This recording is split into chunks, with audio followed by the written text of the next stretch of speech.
Bonjour à tous et bienvenue sur Football Passionnat.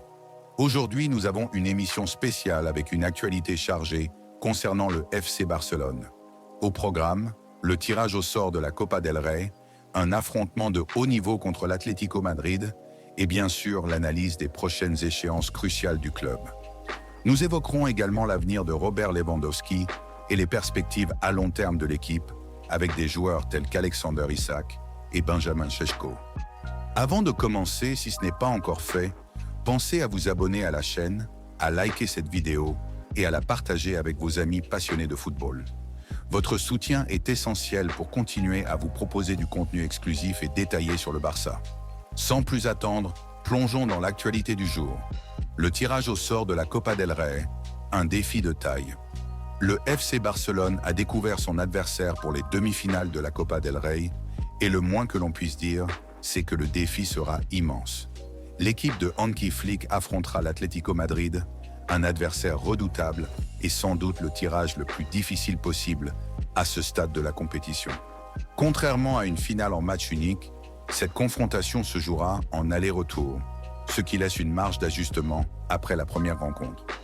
Le match aller se disputera à Montjuïc à la fin du mois de février, tandis que le retour aura lieu au Wanda Metropolitano au début du mois d'avril.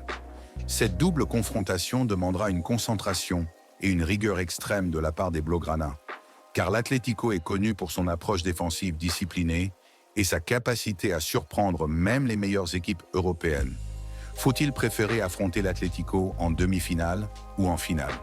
C'est une question intéressante.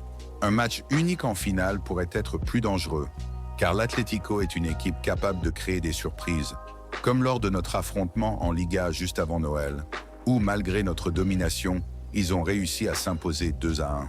Une confrontation en deux manches offre plus d'opportunités d'ajuster la stratégie et d'exploiter les failles adverses.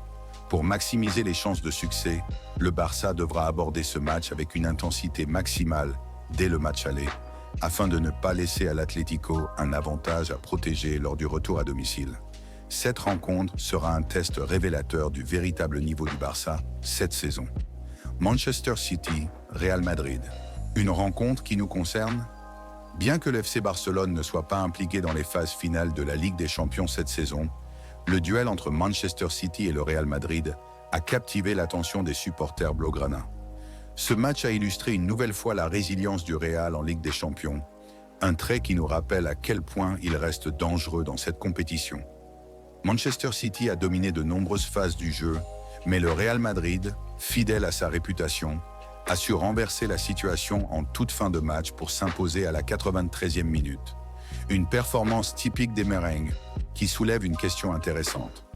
Devons-nous redouter une confrontation avec eux à l'avenir ou bien la souhaiter?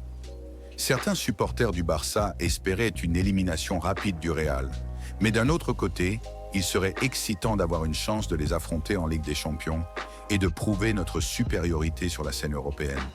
Cette saison, nous avons montré que nous étions capables de rivaliser avec eux et même de les battre. Une confrontation en Ligue des Champions pourrait être l'occasion parfaite pour affirmer notre retour au premier plan. L'avenir de Robert Lewandowski, une décision stratégique. L'une des grandes nouvelles du jour concerne l'avenir de Robert Lewandowski. Selon plusieurs sources, l'attaquant polonais pourrait prolonger son séjour au FC Barcelone au-delà de la saison actuelle. Une option présente dans son contrat lui permettrait de rester jusqu'en 2026, ce qui signifie qu'il pourrait évoluer au club jusqu'à l'âge de 38 ans. Si cette prolongation se confirme, il faudra analyser l'impact que cela aura sur la gestion de l'équipe. Lewandowski a été un atout considérable pour le Barça depuis son arrivée, mais nous avons commencé à voir une rotation plus fréquente à son poste. Ferran Torres a parfois été utilisé en pointe, et il n'est pas exclu que le Barça explore d'autres options à moyen terme. L'option de prolongation serait-elle assortie d'une baisse salariale? Il est peu probable que Lewandowski bénéficie d'une augmentation à son âge, et le club pourrait négocier une adaptation de son contrat afin de maintenir un équilibre financier. En parallèle, le Barça surveille attentivement le marché des attaquants, notamment Alexander Isak et Benjamin Šeško. Quelles alternatives pour le poste de numéro 9? Le FC Barcelone explore plusieurs pistes pour renforcer son attaque à long terme. Deux noms reviennent souvent dans les discussions, Alexander Isak et Benjamin Šeško.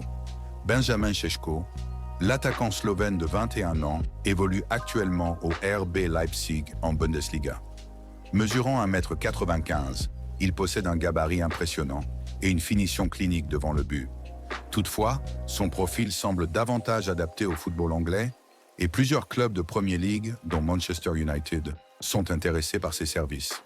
Alexander Isak, l'attaquant suédois, est en pleine ascension avec Newcastle United. Il allie technique, intelligence de jeu et capacité à marquer des buts décisifs. Le Barça s'intéresse activement à lui et aurait déjà entamé des discussions avec son entourage. Cependant, son prix pourrait poser problème. Newcastle exigerait une somme dépassant les 100 millions d'euros, ce qui représente un investissement majeur.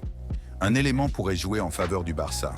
Si Newcastle ne se qualifie pas pour la prochaine Ligue des Champions, le club anglais pourrait être contraint de vendre. De plus, les Magpies préféreraient sans doute céder Isak à un club étranger plutôt qu'à un concurrent direct en Premier League. Si le FC Barcelone devait choisir entre Šeško et Isak, quel serait le meilleur choix? Isak semble mieux correspondre au style de jeu du Barça et pourrait être une recrue idéale, mais le coût reste un obstacle. Nous avons couvert une multitude de sujets passionnants aujourd'hui: la demi-finale de la Copa del Rey contre l'Atlético Madrid, l'impact du match Manchester City, Real Madrid, l'avenir de Lewandowski et les options du Barça pour le poste d'avant-centre. Que pensez-vous de ces sujets? Seriez-vous favorable à la prolongation de Lewandowski? Pensez-vous qu'Alexander Isak serait une recrue idéale pour le Barça? Faites-le nous savoir dans les commentaires. N'oubliez pas de vous abonner à Football Passionna, de liker cette vidéo et de la partager. Votre soutien est crucial pour nous permettre de continuer à vous proposer du contenu de qualité. À très bientôt pour une nouvelle analyse détaillée sur l'actualité du Barça. Visca el Barça.